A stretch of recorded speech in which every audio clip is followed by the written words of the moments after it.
Hey guys, I'm Patrick Hall with Fstoppers.com, and today I'm going to show you 3 different light modifiers that you can use with your on-camera flash so you can get the best light possible. So in today's video, I'm going to show you a lot of little techniques that you can use both in the studio, but also out on location. If you're a wedding photographer or you shoot events, you kind of live and die by the on-camera flash. A lot of photographers, when they're first getting into photography, they will add a speed light on top of their camera, and then they'll point it directly at their subject. And this works well if you shoot fashion or something like that, but I don't find that it really looks that flattering for most people at events or at weddings. What you really want to do is fire this directly into the ceiling. That's going to give you a more directional, softer, flattering light. But you can also add a lot of different light modifiers to the top of your flash, which are going to give you even more flexibility. So let me bring a friend in here where we can show you how all of these different lighting setups work so that you can get the absolute best look out of your on-camera flash. All right, so we got Nico here. He's dressed to impress, and we're going to just do a bunch of different lighting setups and show you guys exactly what you can get out of one simple speed light. So the first thing we're going to do is just put the speed light on camera like you might have if you were shooting a wedding or event. The first shot I think we should do is just having the flash pointed directly at our subject. So I have my camera set to settings that I might use if I was shooting an event. So I have it at 1/60th of a second, f2.8, which is going to give a nice blurry background. And then I'm actually at ISO 50 for this first shot. Now, because I'm pointing the flash directly at him, I have to set my flash power really low. This is probably going to be the lowest setting of all of the flash settings because we're funneling so much light directly at Nico. So for this shot, with these settings, we are at 1/28th power. So Nico, if you just give me a solid straight look there, we're going to try to make all these pictures look as consistent as possible. Now in a minute, I'm going to put all of these pictures online so that you can see everything back to back, and we'll really go into the nitty-gritty details. But I want you to notice the shadows under the chin. I want you to notice the overall skin tone.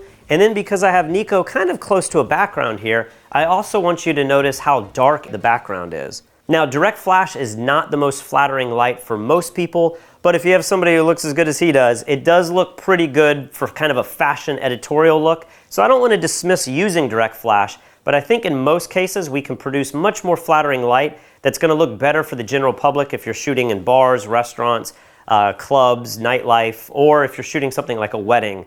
This is probably not going to be the go-to light that you want to use.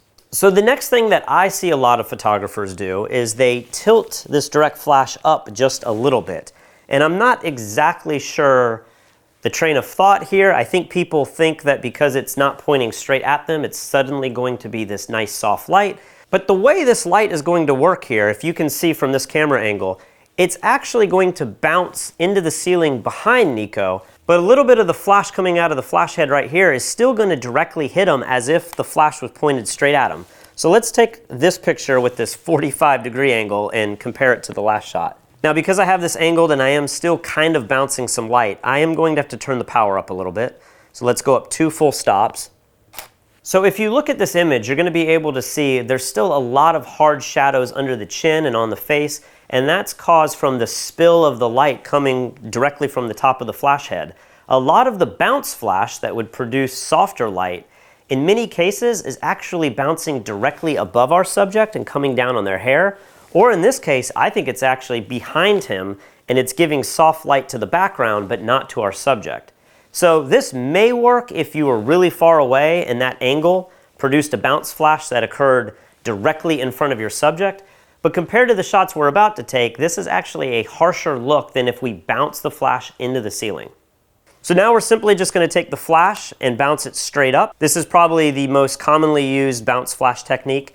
And because we're firing the flash directly into our ceiling now and no light is kind of spilling over, we're going to have to turn the power up considerably. Now, if you were shooting an event, you might just put the camera into TTL. But for this demonstration, I'm just going to set this to 1/4 of a power. And let's take a test shot here. And now you can instantly tell that we have a completely different light fall off on our subject.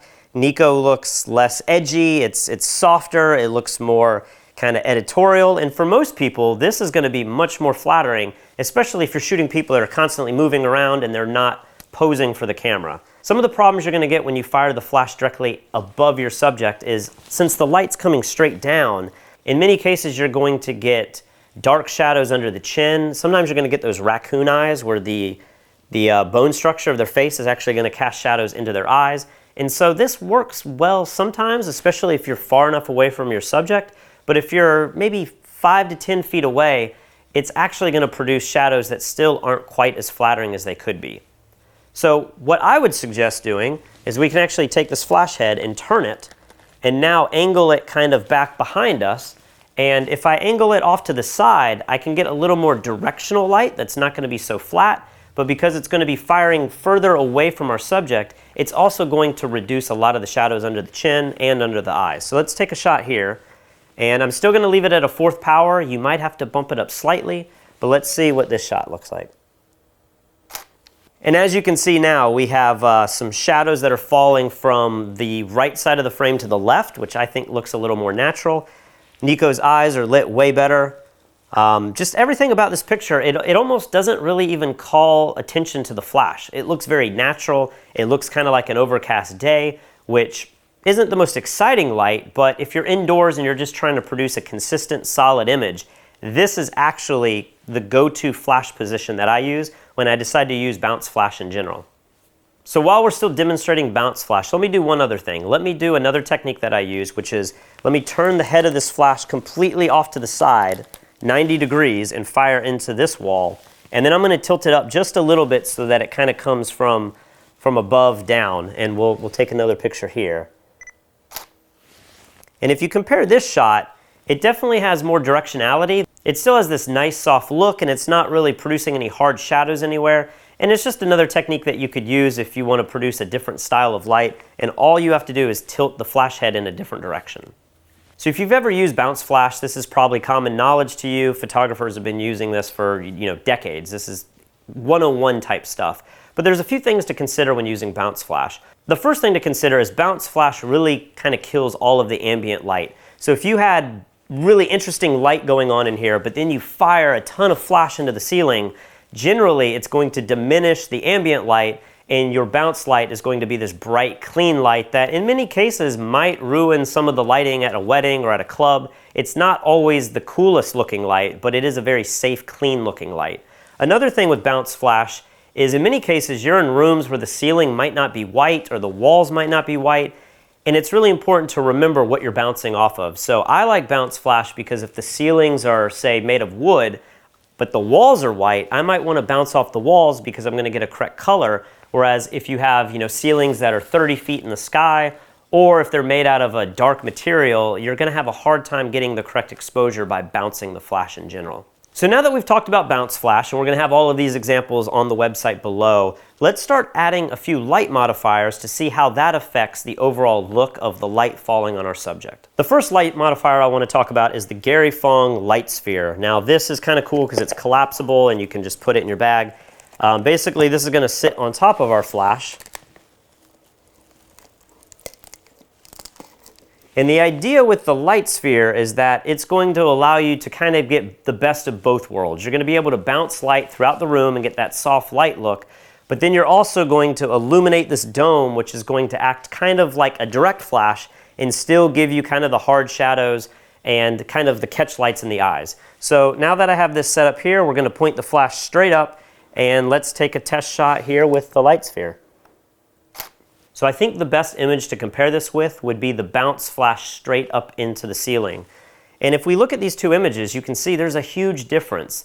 The bounce flash straight up adds some soft shadows from the top down, and maybe his eyes are a little dark. But if we compare it to the Gary Fong light sphere, you can see that the light sphere has added a lot of hard shadows. You have the hard shadow under the chin, and his basic face structure is kind of flattened out because we've added that directional light from the front. This isn't necessarily a bad look, and I would say this is probably one of the most widely bought modifiers on the market. I see people with this light sphere at almost every single wedding that I go to, but there's a few things to consider when using this modifier. The first one is how tall are your ceilings? And here we have ceilings that are about 11 feet tall, so that you do get a lot of bounced fill light coming down, and you do have a little bit of light coming directly from the flash. But imagine if we were outside, or imagine if we were in a wedding venue where the ceilings were 30 feet tall. There comes a point where the flash bouncing into the ceiling is not going to affect your exposure at all, and what you're left with is kind of still a hard light that's going to be coming from the flash itself. Now granted, the flash is a little bit bigger than the flash head, but you're still going to wind up with a flash that's still typically hard. You're going to get those hard shadows under the chin. So for me, this isn't typically a look that I personally like. I think it flattens out the shadows on the face a little too much, but it is a common option that you could use if you want to add just a little bit of fill from the front of the camera. So the next light modifier we're going to use is the Fstoppers flash disc. How could I do this without including this? And basically this thing just fits in this little pouch, and then it pops open, and you can see compared to the Gary Fong how much larger it is. Now, I would never recommend putting this flash disc directly on the camera. That's not exactly how we designed this. We kind of meant for this to be off camera, and we will do those tests here in a minute.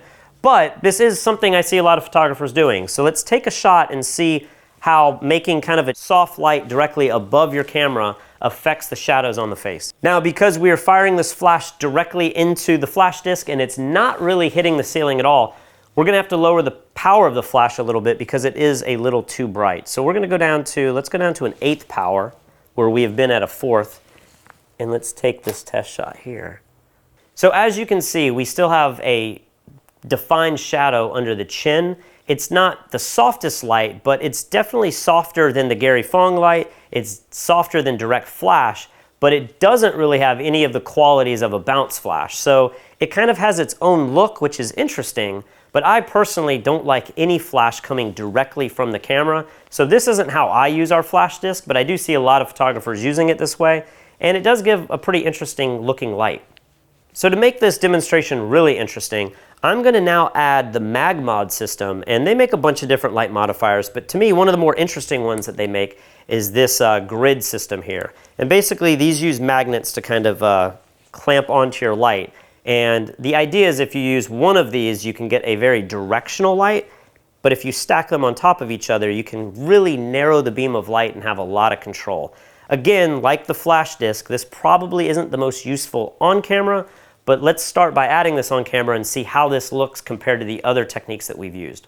So once we have the MagMod system set up here, let me go ahead and do a shot with both of the grids on here. And again, because we're direct flashing him now, we're gonna have to set this power down considerably. So with the flash disc, we had the flash set to 1/8 power. Let's go down to 1/64 power.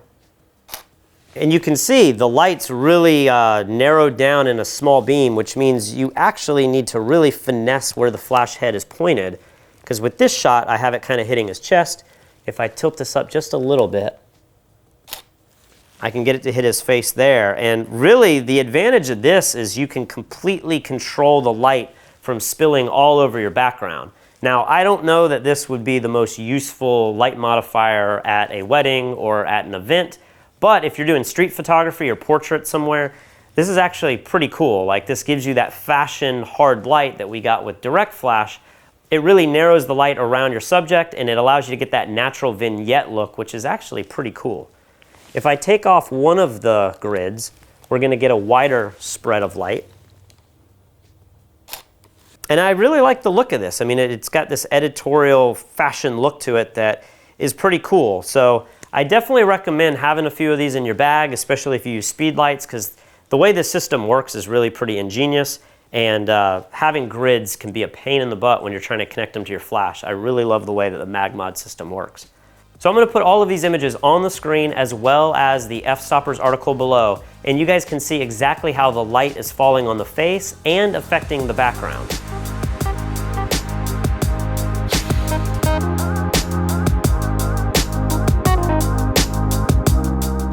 So now that we've seen how all of these different lighting techniques work with the flash on camera, I've simply moved the flash off camera. I've put it here on this light stand, and because it's off camera now, I've had to use pocket wizards to trigger the flash. So basically this radio trigger will allow me to wirelessly fire the flash every time I fire my camera. So I'm just gonna put this on top of the camera here as well.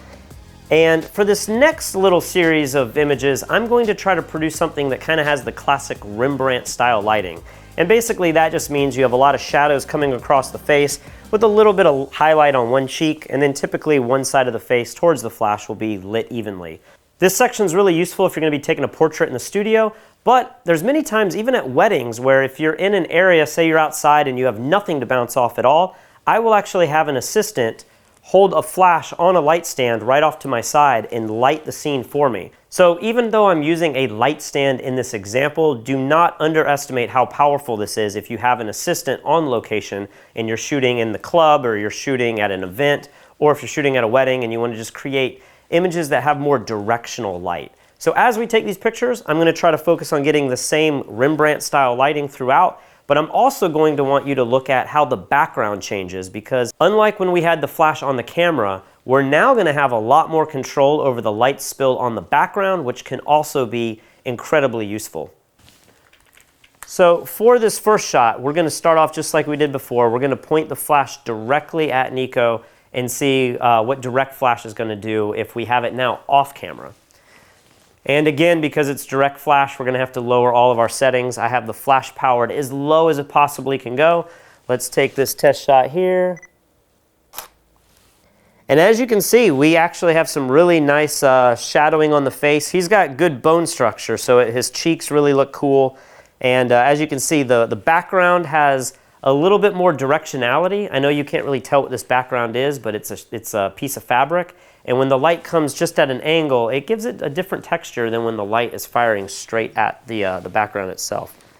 Now, unlike the direct flash on the camera where the shadow was being cast directly behind his head, we now have the shadow being cast off camera. You can't even see the shadow on the background, which in my opinion is a little more flattering than when you see the shadow right around his shoulders. And you're also not going to have those shadows going under his chin. They're also being cast at an angle. So direct flash like this is super popular. You see this in fashion images all the time. It also really helps to have people that have great bone structure that can accept this hard light, because you're really going to accentuate any wrinkles or any facial features. So this doesn't always look good on everybody, but it is a very useful technique for getting this Rembrandt style lighting.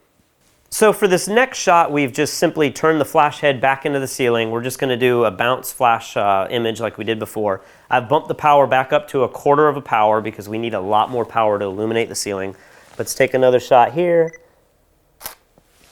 And as you can see from this photo, I'm not sure you could totally tell that the flash was off camera at all. Because you have the ability to bounce the flash anywhere in the ceiling, this shot looks very similar to what we did when the flash was on the camera. So it's very rare that I will put a flash on a light stand and bounce it into the ceiling, because I just have so much versatility having it directly on camera and being able to tilt it with my own hand. But sometimes there are situations where the ceiling directly above you might be black, but the ceiling off to the side is white. And so there are times where it's nice to position the flash permanently so that it's constantly firing into a white ceiling that you can then utilize at a reception or at an event. But for something like this, I don't think that we're really getting much of the Rembrandt looking light at all by bouncing it into the ceiling. It's simply filling in too many shadows, it's not directional enough, and it's completely lighting up our background. So now for this next shot, let's add the Gary Fong light sphere on top of the flash. And again, for demonstration purposes, I am leaving this flash set at the exact same height. We're not moving the light at all. And that way we can really see how all the shadows change. So I'm going to leave the flash again at 4th power here. And as you can see with this photo, this looks very similar to the bounce flash shot we just took. It does have a little more directional light because it's lighting up that sphere that's directly above the flash itself. I really like the look of this. I mean, it's got some hard shadows, but it also has that soft feel. But of course, we don't have that Rembrandt style lighting at all. We have really no dark, deep shadows. So in a way, I almost feel like, once again, this lighting technique would be used best by putting the flash on the camera and not getting it off camera at all. So at this point, it's pretty clear to see that bounce flash and even the Gary Fong light sphere were really effective on camera. I don't know that they're the most effective off camera, but let's now put the flash disc on this and the Magmod grid and see how much of a difference this makes. So when Lee and I first made this flash disc, we made it just for ourselves, and the whole idea is you can kind of hand hold it and move the light around off camera, and it will give you really directional light. We definitely did not create this for it to be on camera, although I see a lot of photographers using that. This is more of the situation that we would use it for in a wedding or shooting a portrait or shooting families. And it produces just soft enough light to where it's going to still be flattering, but you're still going to get that directionality in those shadows. And now, because this is a directional light, much like the direct flash, we're going to have to turn the power down a little bit. So let's go to like maybe a 16th power. And this light's not going to have any bounce element at all. And as you can see now, we really have some nice shadows on the nose, under the chin. We're getting that nice little triangle that you would see in Rembrandt lighting. It's not nearly as hard and harsh as the direct flash. It's also not going to be as soft as if we had a huge softbox, which we're not really including in this part of the review, but it's somewhere in the middle. It's a softer light, but it's not the softest light you could have. So it's pretty interesting. Of course, we could move the light closer to our subject and it would become softer. But if you're shooting kids or a family shoot or even tabletop photography, you definitely could bring the light in even closer and get a softer look out of this light. So I really like this. I think this has a cool mood. So if you've seen the video that I made on 4 ways to light a wedding reception, this is actually one of our go-to lighting setups. If you're in a situation where you don't have ceilings to bounce off of, or you're outside and you can have an assistant light for you, this is a really flattering light. Or maybe you are in a reception hall and you don't want to kill the ambient light by bouncing a ton of light into the ceiling. You can drag your shutter and get the ambient light to burn into the camera, and then you can use just a little bit of directional light from something like a flash disc or other small softbox and produce images that have a nice flattering light on your subject while still retaining all of the cool, interesting background colors at the reception. So now let's take off the flash disc and let's put the MagMod system back on here, and let's see how much control we can get out of having a gridded light on our off-camera flash. Now again, with direct flash, we're going to turn the power down considerably. I'm even going to go all the way to 1/28 because this is probably still going to be really bright. And like our previous example using the MagMod system, we really need to make sure that our subject can see into this grid. Otherwise, we're going to get the light, on his shirt or jacket and not on his face. So I'm going to try to angle this. Can you see into that? So let's try this right here. And let's take a test shot. So you can really see how dramatic this picture is. We have completely harnessed the light, focused it only on his face. We have that nice Rembrandt lighting style that we've gotten with direct flash and with the flash disc. You have shadows on one side, you still have that triangle of light. But unlike all the other examples, this setup really gives you the most flexibility with controlling the spill of light on your background. We've almost made the background go completely dark. It's almost like Nico's kind of coming out of the shadows, which is a cool look. And I really think that this is super versatile. If you need to just pop a little bit of flash in one specific location, having a grid system like this is definitely advantageous. This is a cool technique for portraits, but it's also really handy if you want to light a portrait with any one of these other techniques and then pop just a little bit of flash somewhere else. So sometimes you might want to accent maybe like a watch or part of the clothing. If you have multiple speed lights with these grids on there, you can also use that to just give little accents of light, which is really cool. So again, let me put all of these images on the screen so that you can see how all of these were affected by having the flash off camera. And really what I want you to take away from this is that there's really no right way to light a portrait or to light an event, but having all of this knowledge in your back pocket is really going to help you figure out the most effective way to shoot whatever event you are photographing. In many cases, bounce flash is going to be the most effective way to light a group of people easily and consistently. I would probably say I use that 70% of the time, but it's also easiest to really use that method by having the flash on the camera. You don't really need the pocket wizards and the off-camera lighting to do bounce flash. Or sometimes you might want something like the flash disc or the MagMod lighting system when you are lighting something off camera and you want to introduce just a little bit more mood, a little more shadow, and still retain that ambient light in the background. So the big takeaway I hope you guys get from this demonstration is just how powerful one single speed light can be. Putting it on the camera, firing it into the ceiling gives you a completely different look than if you take that same speed light and point it straight at your subject. Add a couple modifiers, you get slightly different variations, and then when you take the flash off camera, in many cases the bounce flash isn't going to look that different, but the directionality of a hard light pointing at your subject is going to be completely different as well. So hopefully you can take some of these tips and some of these light modifiers, apply them into your own work so that you can get the best pictures possible no matter what the situation. If you guys want more photography content like this, make sure you subscribe to our YouTube channel below. Also head over to fstoppers.com where we feature photography articles every single day. And also check out fstoppers.com/store where we have full-length tutorials from some of the best photographers in the entire industry.